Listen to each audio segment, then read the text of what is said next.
Hello.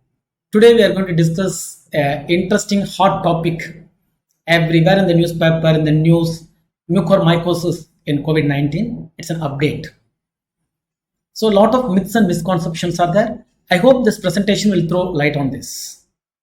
Number one, everywhere the headline is black fungus. Is it really caused to be black fungus? My answer is no. It's a misnomer.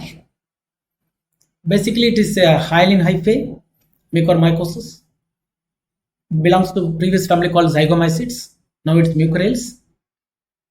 It never produces any pigments. But why we call it as black fungus?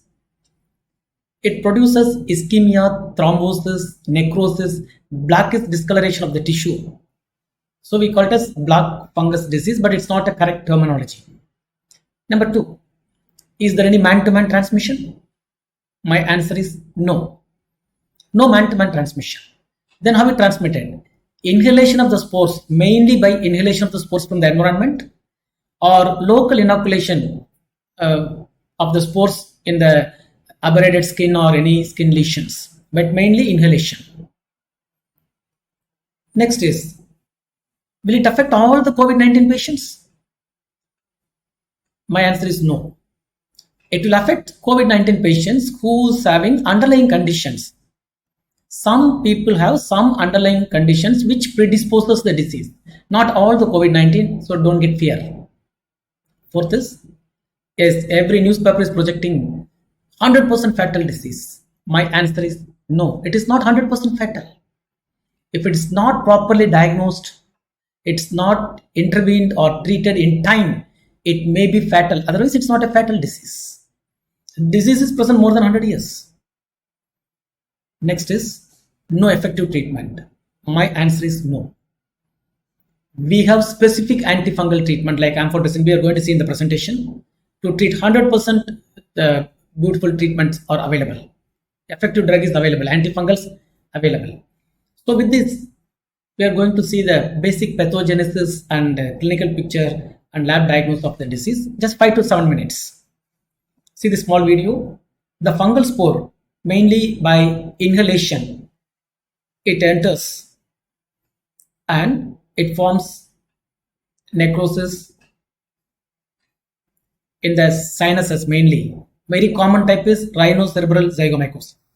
It affects different sinuses. Angioinvasion is the property. Frontal sinus, ethmoid sinus, maxillary sinus, different sinuses.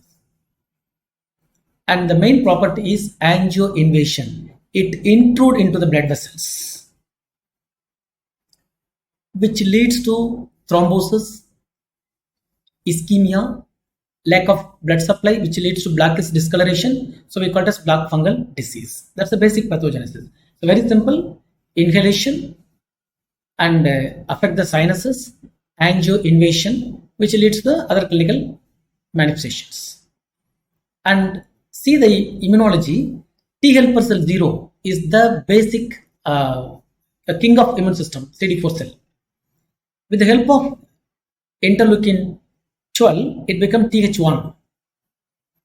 TH1 secretes gamma interferon. This gamma interferon activates the macrophage, which kills the fungi.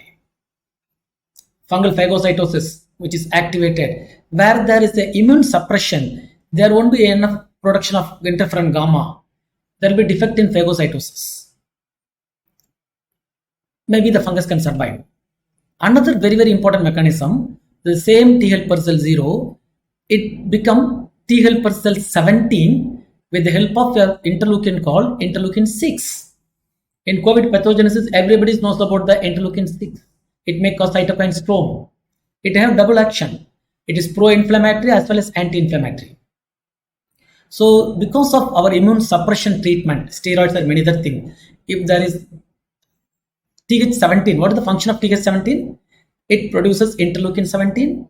These interleukin 17 has specific antifungal activity. So if there is a defect in interleukin 6 immunosuppression, there won't be enough production of interleukin 17 because there is no TH17. There won't be enough production of interleukin 17. Defect in interleukin 17, there will be absence of antifungal activity. That may be another cause. So, immune suppression may affect the Th17 and interleukin 17 production, which may lead to the fungal infection like mucormycosis. And many questions, why it is in COVID-19? The sudden surge in COVID-19, these are all proposed theories, but please remember, not proven. These are all assumptions or proposed. We are not having solid evidence for the proof, but people searching for the proof. Number one, zinc overload.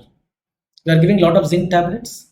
So some of the theories are there. Increased concentration uptake of zinc may lead to fungal pathogens. Candida, many other pathogens are proven ones are there, maybe. Second, poor mask hygiene is acceptable one. Where there is a poor personal hygiene as mask hygiene or environmental hygiene, they may be more prone to get mucormycosis. Immunosuppression, obvious, due to many other reasons, either by our body itself or due to steroids or any other drugs, may lead to mucormycosis. And finally, people say humidifier. The humidifier fluid in the oxygen cylinder, the fluid is there, the fluid is not changed properly, or it may be contaminated one. But many people are not accepting that also, because zygomycete spores, they never produce the spores in the water. Spores only available in the environment. Okay, and spores cannot contaminate the water. Like that, different kind of theories are there. But these are all the people initially proposed. Why in COVID-19 the mucormycosis is there, but it's not 100% proven. And mainly diabetic ketoacidosis, people with COVID-19, diabetic ketoacidosis, because they undergo steroids will increase the blood sugar level. Some people deferoxamine therapy, iron chelating therapy, or people on dialysis or any other immunosuppressive therapy, they are, along with COVID-19, they are more susceptible for mucormycosis. These are all proven.